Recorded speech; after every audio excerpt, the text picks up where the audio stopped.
As US President Donald Trump approached the podium, he snubbed House Speaker Nancy Pelosi by refusing to shake her outstretched hand. If history forgets the episode, it will certainly remember the stunt by Pelosi as Trump walked off the podium. The most senior Democrat in Congress returned the insult by ripping up her copy of the president's speech. She defended the act, saying she could not find one page with truth on it. It was Pelosi, after all, who masterminded Trump's impeachment in the very same chamber just weeks ago. The atmosphere between the Democrats and Republicans throughout the 80-minute address was extremely tense, to say the least. Democrats were silently seated, some heckled, while others even walked out of the chamber. Some senators did not even attend the event. Senator Chris Murphy compared Trump's State of the Union address to a campaign rally for the November presidential election. Right now, what we see in Washington is a huge division, not only between the Democrats and the Republicans, but even within each party itself. The fact that the Democrats and the Republicans have gotten to the point where Donald Trump was very short of being removed and political instability in the U.S. is on the rise, it just shows that there is a growing crisis of the political establishment in Washington, not only among the two parties, but within the two parties. And I think that the recent feud between Trump and the Democrats is just another example of why the United States as a global empire is coming apart at the seams.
Witnessed a manufacturing recession. Was Trump misleading the public on purpose, or was this, as many observers pointed out, more of an election campaign rally?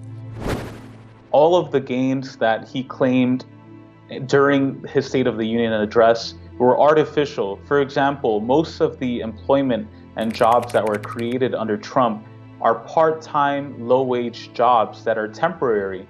They're not full-time jobs with benefits, with good medical care and health care. They're short-term, low-wage jobs that will not exist in the next few years as automation continues in the U.S.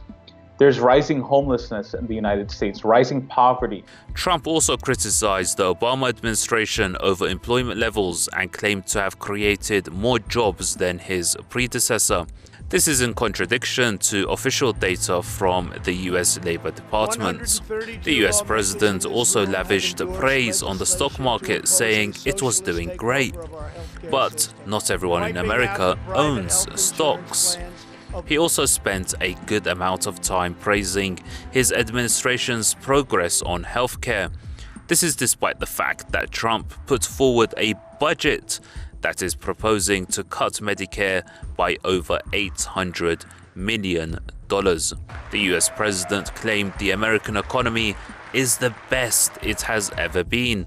However, last year, the American economy grew 2.3%, well below the 4% level that Trump had promised.